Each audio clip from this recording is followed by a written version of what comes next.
오늘 본문은 예수님의 공생애 가운데 첫 번째 기적의 사건이 오늘 본문의 말씀을 통해 기록되고 있습니다. 기독교는 기적의 종교입니다. 다시 말하면 기독교는 기적을 믿고 또 그 기적을 인정하는 그런 종교라는 것이죠. 우리는 보통 기적을 생각할 때 우리의 생각은 이런 생각을 가지고 있습니다. 어떤 의사도 포기한 중한 병이 고침을 받는다든가 혹은 죽을 사람이 살아나는 것들을 우리는 그런 특별한 상황들을 기적이라고 생각하는 경향들이 있습니다. 그러나 기적은 그런 특별한 상황 가운데만 일어나는 것이 아니라 우리 일상 가운데도 일어나는 것이 바로 기적이다라고 하는 것을 오늘 말씀이 우리에게 보여주고 있는데, 특별히 오늘 본문의 말씀을 보시면 일상적인 상황 가운데 일어나는 기적을 보여주고 있는데, 바로 결혼식의 상황 가운데 기적의 현장이 이루어지고 있는 모습을 우리가 볼 수 있게 됩니다. 우리가 그 기적의 상황 속으로 들어가 보기 위해서 갈릴리의 가나라고 하는 그런 동네로 우리가 들어가 보도록 하겠습니다. 이 갈릴리 가나라고 하는 그런 지역은 예수님께서 어린 시절을 보냈던 예수님의 고향이었던 나사렛으로부터 갈릴리 바다 쪽으로 북동쪽으로 한 6.4km 떨어진 그런 동네에 있는 곳이 바로 갈릴리 가나입니다. 시브리어로는 케파르카나라고 하는 부르는 그런 지역인데, 이것이 바로 예수님의 이 포도주의 기적이 일어났던 그런 현장을 우리에게 보여주고 있습니다. 그런데 이 마을에서 적지 않은 고고학적인 유물들이 발견되게 됩니다. 유대인 회당이라든가 혹은 비잔틴 시대의 교회터, 그런 여러 가지 그런 고고학적인 그런 유물들이 발견되게 됩니다. 교회 전승에 따르면 이곳에서는 1551년에 정교회가 혼인잔치의 그런 기념교회를 세웠고, 또 최근에는 1986년에 그 교회를 재건축했습니다. 그리고 1881년에는 프란치스코 교회가 바로 이 장소에 가나 혼인잔치 기념교회를 세우게 되었습니다. 우리가 그 교회당 안으로 들어가 보시면 예수님 당시에 사용되었던 포도주 항아리가 지금도 그 교회당에 이제 보존되어지고 보관되어 있습니다. 그러니까 예수님 당시에 이제 어떻게 그 포도주를 만들었는가를 우리가 그 항아리를 통해서 발견할 수 있게 되는 것이죠. 바로 여기서 예수님이 물을 포도주로 만드는 기적을 행하신 것입니다. 오늘 본문은 예수님의 생애 가운데 그것이 바로 첫 번째 표적이었다라고 그렇게 증거하고 있습니다. 오늘 본 말씀 11절 말씀을 보시면 이렇게 기록을 합니다. 예수께서 이 첫 표적을 갈릴리 가나에 사용하여 그의 영광을 나타내심에 제자들이 그를 믿으니라. 그러니까 이것이 바로 첫 번째 표적이다라고 이야기를 하고 있습니다. 이 말의 의미는 바로 두 번째, 세 번째, 네 번째, 다섯 번째 그런 표적들이 계속 이어지고 있다라고 하는 것을 보여주는 그런 내용 아니겠습니까? 특별히 우리가 본문으로 보고 있는 이 요한복음의 말씀을 보시면 예수님의 이런 기적에 대해서 7가지 기적에 대해서 이야기를 하고 있습니다. 이 말은 예수님께서 행하신 기적이 7가지밖에 없었다라고 하는 것이 아니라 예수님이 수많은 기적을 행하셨는데 그 중에 대표적인 7개의 기적을 우리에게 보여주고 있다는 것입니다. 이 요한복음의 저자는 바로 7개의 기적을 통해서 예수님이 누구이신가를 우리에게 가르치고, 또 우리가 그 말씀을 통해서 예수님이 누구인가를 배울 수가 있게 되는 것이죠. 그러므로 요한복음서에 나오는 이 기적은 기적 자체가 중요한 것이 결코 아닙니다. 이 기적을 통해서 기적을 행하신 예수님이 누구이신가를 경험하고 알게 되는 것, 그것이 바로 중요하다라고 하는 것을 우리가 깨달아야 됩니다. 그래서 요한복음에서는 기적을 이야기를 할 때 어떻게 표현을 하고 있는가 하면 기적이라는 단어를 쓰지 않고 표적이다 혹은 기사다라고 하는 그런 단어로 사용하고 있는 것입니다. 자, 과거 2000년 전에 기적을 행하시던 그 예수님이 오늘도 변함없이 살아계신 주님, 어제나 오늘이나 동일하신 주님이라면 그분이 지금도 우리의 삶 가운데 동일하게 기적을 베푸실 것을 여러분 믿으시기를 바랍니다. 문제는 그렇다면 그 기적을 우리가 오늘도 경험하기 위해서 우리 편에서 해야 될 일이 과연 무엇인가를 오늘 말씀을 통해서 함께 우리가 배우며 또 우리의 마음에 새겼으면 좋겠습니다. 여러분의 삶 가운데 기적을 경험하시길 원하신다면 첫 번째 우리가 해야 될 일이 무엇인가 하면 우리의 삶 가운데 예수 그리스도를 초청하는 그런 일들이 우리에게 필요하다는 것입니다. 우린 대부분 내 일생 가운데 예수를 만나서 그 예수님을 나의 구주와 주님으로 영접하게 되지 않습니까? 인격적으로 구주와 주님을 나의 구주와 주님으로 영접하는 고백이 우리의 신앙생활 가운데 있게 되는 것입니다. 이렇게 예수님을 영접하기 위해서 예수님을 초청하는 결단, 이런 결단들은 우리 일생 가운데 단 한 번밖에 필요 없는 그런 결단일 것입니다. 그러나 이 결단을 통해서 우리가 예수를 믿고 또 구원을 받고 또 구원의 확신을 가진 우리들이라도 우리 일상 속에서 예수님을 전혀 무시하고 날마다 살아가고 있다라고 하는 것이 실상 우리의 비극이라고 이야기할 수 있는 것 아니겠습니까? 결과적으로 우리 일상에 간섭하시고 우리와 동행하시는 그분의 임재를 상실한 채 우리가 예수를 믿음에도 불구하고 예수를 믿지 않는 사람들과 같이 무기력한 그런 삶을 살고 있는 것이 우리 인생의 모습이다라고 하는 것이 참 안타까운 일입니다. 그래서 우리에게 필요한 것이 무엇이겠습니까? 그것은 내가 예수님을 과거에 영접했다라고 하는 것으로 끝나는 것이 아니라 지금 내 삶의 현장에서 그 예수님을 내 삶의 현장으로 초청하는 것이 무엇보다 중요하다라고 하는 것을 오늘 말씀을 통해서 우리가 깨달아야 합니다. 예컨대 우리가 아침에 일어날 때마다 주님 오늘 하루도 제게 주셔서 참 감사드립니다. 주님께서 주신 이 하루 안에서 제가 세운 계획 가운데 하나님 인도하여 주셔서 모든 계획들이 주의 뜻 가운데 이루어질 수 있도록 인도하여 주옵소서. 또 저희 가정에 주신 자녀들을 하나님 교훈하고 또 양육할 때 인간적인 방법이나 인간적인 생각이나 인간적인 지식으로 하는 것이 아니라 하나님께서 저에게 지혜를 주셔서 우리 아이들을 잘 하나님의 뜻 안에서 양육할 수 있는 그런 사람이 될 수 있도록 인도하여 주옵소서. 우리가 만약 하루를 이렇게 시작할 수만 있다면 우리 하루가 여러분 얼마나 달라질 수 있을까요? 혹은 우리가 직장에 출근하면서 하나님, 제가 오늘 또 하루 직장생활을 하게 됩니다. 우리 회사에 너무나 산적한 많은 문제들이 있는데 그 모든 문제들 가운데 하나님께서 함께하여 주셔서 그 문제들이 풀려질 수 있도록 인도하시고 또 저에게 하나님 능력과 지혜를 더하여 주셔서 제가 맡은 일들을 잘 감당함으로 하나님께 영광 돌릴 수 있는 한 날이 되어줄 수 있도록 인도하여 주옵소서. 우리가 그렇게 하루를 시작하고 또 직장 생활을 할 수만 있다면 여러분 우리의 삶이 얼마나 새로워지고 변화될 수 있는 것이겠습니까? 오늘 본문의 말씀을 보시면 성경 말씀에 그 결혼잔치에 포도주가 떨어지는 그런 문제가 발생했다라고 하는 것을 말씀하고 있습니다. 그러나 다행인 것은 바로 그 현장 가운데, 그러니까 포도주가 떨어진 그 현장 가운데 예수님께서 계셨다는 사실입니다. 어떻게 그분이 그곳에 오실 수가 있었을까요? 바로 초청에 의해서 예수님께서 그 장소에 계셨다라고 성경은 증거하고 있습니다.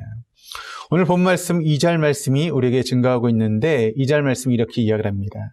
예수와 그 제자들도 혼례의 청함을 받았더니, 그러니까 그 결혼잔치에 예수님께서 청함을 받았다라고 그렇게 이야기를 하고 있습니다. 그렇다면 어떻게 예수님께서 그 결혼잔치에 청함을 받을 수 있었을까요? 성경학자들에 따르면 이렇게 추측하는 경우들이 있습니다. 그러니까 예수의 어머니였던 마리아와 그 결혼잔치의 그 주인이 어떤 인척관계에 있는 그런 사이였다라고 그렇게 추측을 하기도 합니다. 그런가 하면 그 결혼잔치의 그런 모습 가운데 포도주가 떨어졌을 때 하인들에게 예수님 말씀에 따라서 행동하라고 이야기할 수 있는 그런 일들은 바로 예수의 어머니 마리아가 그 집과 관계가 있었기 때문에 그런 일을 할 수 있을 것이다. 그렇게 이제 추측하는 경우가 있는 것이죠. 그래서 예수의 어머니와 그 결혼잔치의 주인집이 바로 어떤 인척관계에 있을 것이다라고 그렇게 추측하는 성경학자들이 있습니다. 또 하나의 추측은 이런 추측이 있습니다. 예수님의 제자 가운데 나다니엘이라고 하는 그런 제자가 있는데 이 제자의 또 다른 이름이 이제 바돌로메라고 하는 그런 이름을 가지고 있습니다. 별명처럼 쓰이는 그런 이름인데 이 바돌로메라고 하는 이름은 이런 뜻입니다. 이제 바라고 하는 것은 우리말로 이야기를 하면 아들, son이라고 하는 그런 뜻이고 돌로마이라고 하는 것은 이름인데 그래서 바돌로메라고 하는 것은 돌로메의 아들이라고 하는 그런 뜻을 가지고 있습니다. 그런데 요한복음 1장 끝부분에 보시면 예수님께서 그 나다나엘을 제자로 부르시는 그런 장면이 요한복음 1장 끝부분에 나오고 있습니다. 그런데 흥미로운 것은 요한복음 21장 2절 말씀을 보시면 나다나엘에 대해 소개하면서 이렇게 소개를 하고 있습니다. 갈릴리 가나 사람 나다나엘이라고 그렇게 기록하고 있습니다. 그러니까 이 나다나엘이라고 하는 사람이 가나 사람이다라고 그렇게 이야기하고 있는 것이죠. 여러분 성지 순례를 가시면 이제 이 가나라고 하는 그런 마을에 가게 됩니다. 그런데 이 가나라고 하는 마을은 예수님 당시나 또 지금이나 그렇게 큰 마을은 아닙니다. 그래서 우리가 성지 순례를 통해서 가나에 가서 보시면 그다지 크지 않은 그런 마을의 전경을 여러분 경험하게 되는데, 여러분 이렇게 마을이 작다 보니까 여러분 어떤 일이 벌어지게 되는가 하면 조그만 소문이 나도 여러분 그 소문이 금방 그 마을 전체에 퍼지게 되는 것이죠. 여러분 저희 교회도 그렇지 않습니까? 저희 교회도 그렇게 큰 교회가 아니다 보니까 어떤 일이 벌어지면 한 주만 지나면 제가 보니까 모든 교회 성도님들이 대부분 다 알고 있는 것 같아요. 그러니까 그런 일들이 이렇게 작은 마을에서 벌어질 수 있다는 것이죠. 그래서 아마 그 마을 가운데 이런 소문이 퍼졌을 것입니다. 이 동네에 나다나엘이라고 하는 청년이 있었는데 바로 메시아라고 하는 예수님의 제자가 되었다라고 하는 그런 소문이 퍼지게 된 것이죠. 그러면서 그러던 차에 마을에 혼인잔치가 열리게 된 것입니다. 그런데 여러분, 우리가 옛날 이제 시골 마을에 가서 보시면 아시는 것처럼 그런 작은 마을들은 한 가정에서 이제 잔치를 베푸게 되면 그 잔치가 뭐가 되죠? 마을 잔치가 되는 것 아니겠습니까? 그래야 동네 사람들이 모이는 잔치 석상에서 아마도 그 잔치를 준비하는 누군가가 나다나엘에게 예수님을 초청하는 그런 이야기를 했을 것이고, 그래서 나다나엘의 초청을 받아서 예수님께서 그 잔치에 참석할 수 있게 되었을 것이다라고 그렇게 추측하는 성경학자들도 있습니다. 근데 여기서 계속 잔치가 진행되다가 포도주가 떨어지는 그런 문제가 생기게 된 것입니다. 그러나 중요한 것은 바로 그와 같은 문제가 생긴 현장에 예수님께서 계셨다라고 하는 그런 사실이 중요합니다. 바로 그 문제 해결의 열쇠가 된 것입니다. 그 기적의 단초가 되었던 것이 바로 예수님께서 그 현장 가운데 있었다는 것입니다. 사랑하는 교회 여러분, 우리가 인생을 살다 보면 우리 인생 가운데 크고 작은 문제에 부딪힐 때가 있지 않습니까? 여러분 문제는 무엇입니까? 어떤 문제를 가지고 여러분 살고 계십니까? 그런데 내가 어떤 문제에 부딪혔을 때 그 문제의 해결이 여러분 시급하지만 그 해결보다 더 중요한 것이 있다면 그 문제의 해결자를 초청하는 것, 그것이 바로 더 중요하다는 것이죠. 사랑하는 여러분, 예수님이 내 문제의 해결자가 되실 수 있는 분이시다라고 하는 것을 여러분 믿으십니까? 물을 포도주로 바꾸실 수 있는 그분이 나와 함께 하신다면 그분이 나를 돕지 못할, 그분이 나를 통해 문제를 해결하지 못할 사항이 여러분 뭐가 있겠습니까? 그러므로 사랑하는 여러분, 예수님을 내 일상의 마당으로 초청하는 일은 그 무엇보다 중요한 일이라고 하는 것을 여러분 믿으시기를 바랍니다. 여러분, 어떤 문제를 가지고 지금 살고 계십니까? 그 문제 가운데 우리가 힘들고 어려운 시간을 보내고 있다면 그 문제 앞에서 예수님을 내 삶의 마당으로 초청할 수 있는 우리 동독의 모든 교우들 다 되시기를 바랍니다. 그럴 때 그것이 바로 기도의 응답의 시작이 되는 것이고, 그리고 예수님을 초청하는 것이 기적의 여러분 시작이 될 수 있다라고 하는 것을 믿으시기를 바랍니다. 여러분 일상에서 기적을 체험하시기를 원하십니까? 그렇다면 먼저 예수님을 여러분의 삶의 마당으로 초청하시는 우리 동독의 모든 교우들 다 될 수 있기를 주님의 이름으로 축원드립니다. 두 번째, 여러분의 삶의 마당에서 기적을 체험하시기를 원하신다면 두 번째는 예수님께 기도하시는 그런 일이 필요하다는 것이죠. 우리가 예수님께 기도한다는 것은 바로 예수님에 대한 믿음을 전제라고 있는 것 아니겠습니까? 그러니까 우리가 그분에 대한 신뢰가 없이, 또 믿음이 없이, 또 그분이 내 기도에 응답할 수 있다는 전능하신 분이라고 하는 그런 확신이 없이 우리가 어떻게 예수님을 향해서 기도할 수 있겠습니까? 그러므로 여러분, 예수님께서 내 기도를 들으시고 또 내 어려운 삶의 마당에서 그 문제를 해결할 수 있는 전능한 분이시라는 것을 우리가 믿을 수만 있다면 어떤 문제를 가지고 있든 그 문제를 가지고 우린 주님 앞에 나오게 될 것입니다. 다른 말로 이야기를 하면 우리가 기도하지 않는다라고 하는 것은 무엇입니까? 그것은 바로 우리가 예수님을 믿지 않는다는 것입니다. 예수님을 신뢰하지 않는다는 것 아니겠습니까? 간단한 일 아니겠습니까? 오늘 본문에 보시면 물이 포도주로 변하는 기적을 체험한 제자들에게 일어났던 가장 커다란 변화가 오늘 본문의 말씀을 통해 나타나고 있는데, 그것은 무엇인가 하면 제자들이 비로소 예수님을 하나님의 아들로 믿을 수가 있게 되었다는 것입니다. 본문의 결론이라고 하는 요한복음 2장 11절 말씀 우리 같이 한번 읽어보시겠습니다. 같이 읽겠습니다. 예수께서 이 첫 표적을 갈릴리 가나에서 행하여 그의 영광을 나타내심에 제자들이 그를 믿으니라. 그러니까 이 말씀을 통해서 우리가 알 수 있는 것은 무엇인가 하면 그때 비로소 제자들이 믿기 시작했다라고 하는 것을 보여주고 있는 것이죠. 그러니까 그 전에는 포도주가 떨어지는 사고를 만났어도 그들은 구경꾼에 불과했다는 것입니다. 아무것도 하지 않았다는 것입니다. 왜 그런가 하면 예수님에 대한 믿음이 별로 없었기 때문에 그들은 아무것도 하지 않고 방관자로서 서 있었던 제자들의 모습을 우리에게 보여주고 있는 것이죠. 그런데 그들 가운데 이런 문제가 벌어지고 있는 그 가나의 혼인잔치 가운데 예수님을 신뢰하고 믿었던 한 사람이 있었다라고 하는 것을 우리에게 보여주고 있습니다. 누구일까요? 바로 예수의 어머니였던 마리아였습니다. 마리아는 어떻게 예수님이 그 문제를 해결할 수 있는 하나님의 아들이라고 하는 것을 믿을 수 있었을까요? 그것은 바로 예수님을 여러분 성령으로 잉태하게 되었을 때 바로 천사가 예수님에 대해서 예언했던 그 말씀이 있지 않습니까? 바로 누가복음 1장 32절의 말씀. 그가 큰 자가 되고 지극히 높으신 이의 아들이라 일컬어질 것이요. 그러니까 예수님에 대한 그런 천사에 대한 그런 예언을 통해서 어떤 이야기를 하고 있는가 하면 그는 지극히 높으신 자 하나님의 아들이라 일컬어질 것이다 라고 하는 그 천사의 이야기를 바로 마리아는 마음에 담아두었다는 것입니다. 그리고 그 말씀을 믿었다는 것입니다. 그러니까 마리아는 무엇입니까?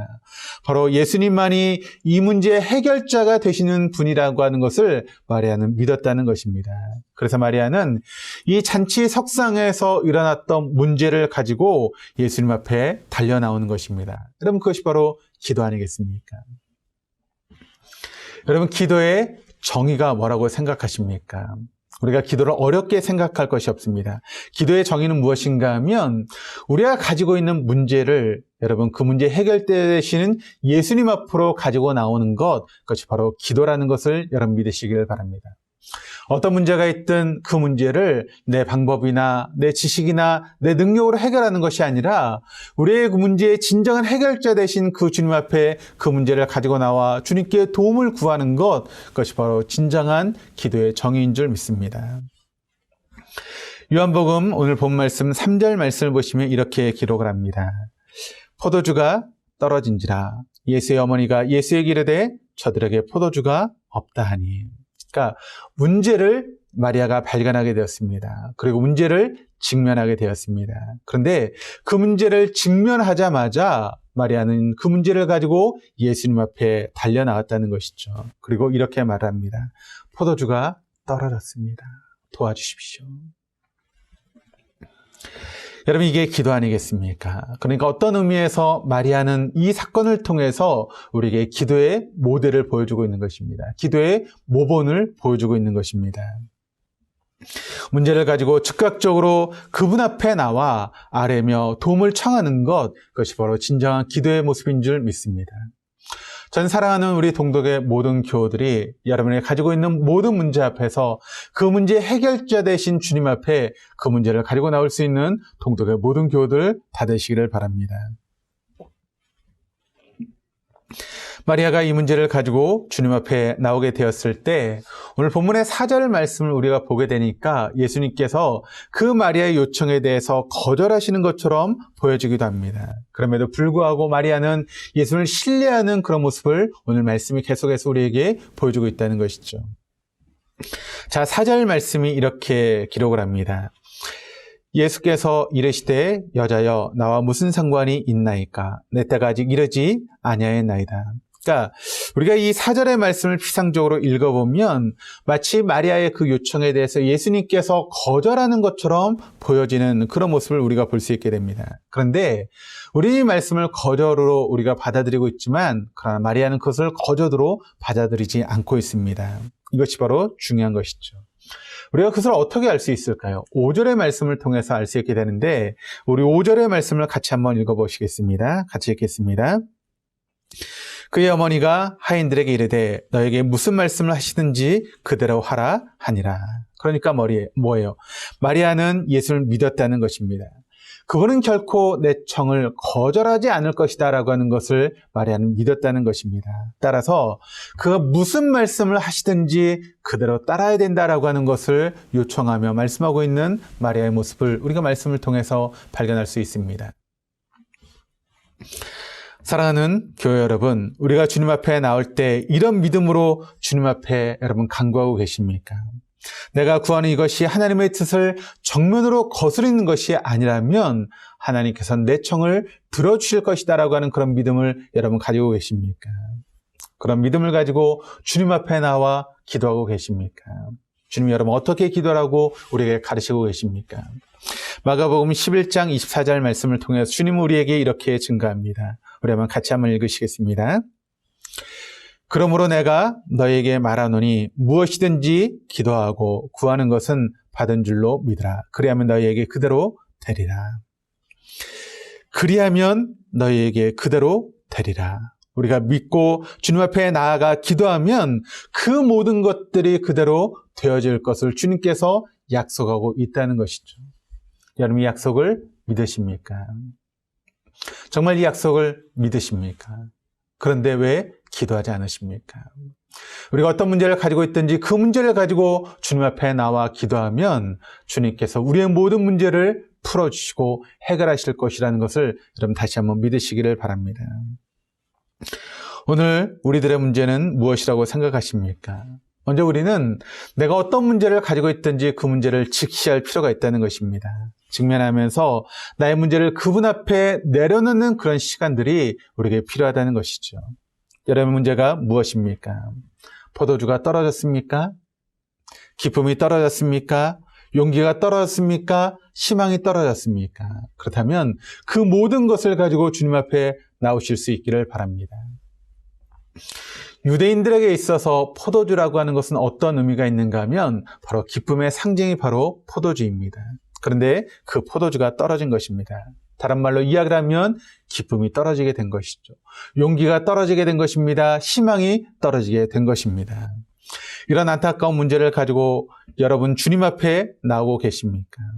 사랑하는 여러분, 여러분의 모든 문제를 주님 앞에 직고하는 것, 정직하게 탄원하는 것, 그것이 바로 기도응답의 시작이다라고 하는 것을 오늘 말씀이 우리에게 증거하고 있습니다. 여러분이 여러 문제를 가지고 주님 앞에 나올 때 여러분이 경험할 수 있는 기적의 시작이 된다라고 하는 것을 여러분 믿으시기를 바랍니다. 주님 앞에 모든 문제를 가지고 나오심으로 여러분의 삶 가운데 임하시는 하나님의 기적을 경험할 수 있는 우리 동독의 모든 교우들 다 될 수 있기를 주님의 이름으로 축원합니다. 여러분의 삶 가운데 기적을 경험하시길 원하십니까? 세 번째는 바로 주님께 순종하는 그런 순종함이 우리에게 필요하다는 것입니다. 기적의 결정적인 열쇠가 무엇인가 하면 바로 순종이다라고 하는 것을 우리에게 가르치고 있습니다. 가나 혼인잔치의 여러분 기적에서 특별히 이 잔치집 집의 하인들의 순종을 우리가 주목해 볼 필요가 있습니다. 오늘 본문 7절 말씀을 보니까 예수님이 하인들에게 뭐라고 말씀하고 있는가 하면 물을 그 항아리에 채우라라고 하는 그런 명령을 하고 계십니다. 그런데 여러분 한번 생각해 보시기를 바랍니다. 지금 필요한 것은 포도주이지 물이 아니지 않습니까? 그런데 예수님은 포도주에 대해서 언급하는 것이 아니라 지금 물을 채우라고 하는 그런 엉뚱한 지금 명령을 하고 있는 것이죠. 그러니까 하인들의 입장에서 보면 이 명령은 좀 이해가 되지 않는 명령이고 항의할 수 있는 그런 명령인 것입니다. 그런데 그럼에도 불구하고 하인들이 예수님 말씀에 순종하고 있는 그런 순종의 모습을 우리에게 보여주고 있습니다. 또한 7절 말씀을 보니까 예수님께서도 이렇게 이야기를 합니다. 물을 채우라 하신즉 아기까지 채우니. 그러니까 채우라고 하시니 채우는 것, 그것이 바로 순종 아니겠습니까? 우리에게 이해가 되지 않고 납득이 되지 않는 일을 할지라도 하나님께서 우리에게 명령하시면 그 말씀대로 순종하는 것, 그것이 우리에게 필요하다는 것이죠. 그런데 8절의 말씀을 보니까 예수님이 한 걸음 더 나아갑니다. 뭐라고 말씀하고 있는가 하면 그것을 떠서 연회장에 갖다 주라고 이야기를 하고 있습니다. 지금 그 연회장에서 여러분 기다리고 있는 것은 무엇입니까? 물이 아니라 포도주 아닙니까? 그런데 그런 그들에게 물을 갖다 주면 사람들의 반응은 어떤 반응을 보이겠습니까? 지금 나를 물 먹이는 것이냐고 여러분 사람들이 반응하는 것 아니겠습니까? 우리가 현장에서 예배를 드려야지 이 꽁트가 좀 여러분에게 먹힐 텐데 이렇게 하다 보니까 저도 좀 이렇게 답답합니다. 그러니까 그런 어려움이 있음에도 불구하고 여러분 그 하인들이 예수님의 말씀에 순종해서 그 물을 연회장까지 갖다 주게 되었다는 것이죠. 하인들이 말없이 순종하는 그 순종함이 오늘 말씀을 통해서 나타나고 있습니다. 오늘 2장 8절 말씀 이렇게 증가하고 있습니다. 이제는 떠서 연회장에게 갖다 주라 하시며 갖다 주었더니 여러분 이게 순종이죠. 바로 이 순종을 통해서 놀라운 기적의 주인공이 되었다라고 하는 사실을 오늘 말씀 우리에게 증거하고 있습니다. 그런데 그 결과가 어떤 결과가 이루어지고 있는가? 9절 말씀이 이렇게 이야기를 합니다. 연회장은 물로 된 포도주를 맛보고도 어디서 났는지 알지 못하되 물떠온 하인들은 알더라. 그러니까 그 잔치를 주관하는 연회장이 그 하인들이 가지고 온 극상품의 포도주를 맛보고 의아하게 생각하게 되었다는 것이죠. 이런 포도주가 어디서 났지라고 하는 그런 궁금증이 그 연회장에게 있었다는 것입니다. 그런데 성경은 이렇게 기록을 합니다. 물떠온 하인들은 알더라. 물떠온 하인들은 알더라. 여러분 이 말을 좀 바꿔서 이야기해 볼까요? 이렇게 이야기할 수 있을 것입니다. 순종한 하인들은 알더라. 순종한 하인들은 알더라. 예수님 말씀에 순종했던 그 하인들은 그 포도주의 근원이 무엇인지를, 그 기적의 근원이 무엇인지를 알고 있었다는 사실입니다. 여러분, 예수님의 기적을 누가 알 수 있을까요? 바로 순종한 사람들만이 알 수 있다라고 하는 사실을 여러분 믿으시기를 바랍니다. 여러분 누가 그리스도를 아는 이 신앙의 깊이를, 이 신앙의 영광을, 이 신앙의 능력을 누가 알 수 있겠습니까? 지식이 많은 사람, 여러분 그 사람이 이런 신앙의 놀라운 은혜들을 알 수 있겠습니까? 아닙니다. 이런 놀라운 신앙의 능력들은 여러분 순종한 사람만이 알 수 있습니다. 여러분 교회를 오래 들락달락거리는 사람들이 여러분 알 수 있겠습니까? 그렇지 않습니다. 평생을 여러분 교회에 다녀도 그 예수님의 말씀을 붙들고 순종하는 그런 경험이 없으면 결코 이런 기적의 경험들을 경험할 수 없게 되는 것입니다. 나는 이 신앙의 깊이를, 이 신앙의 높이를, 이 신앙의 거룩한 역동성을 경험할 수 있는 우리 동덕의 모든 교인들이 다 되시기를 바랍니다.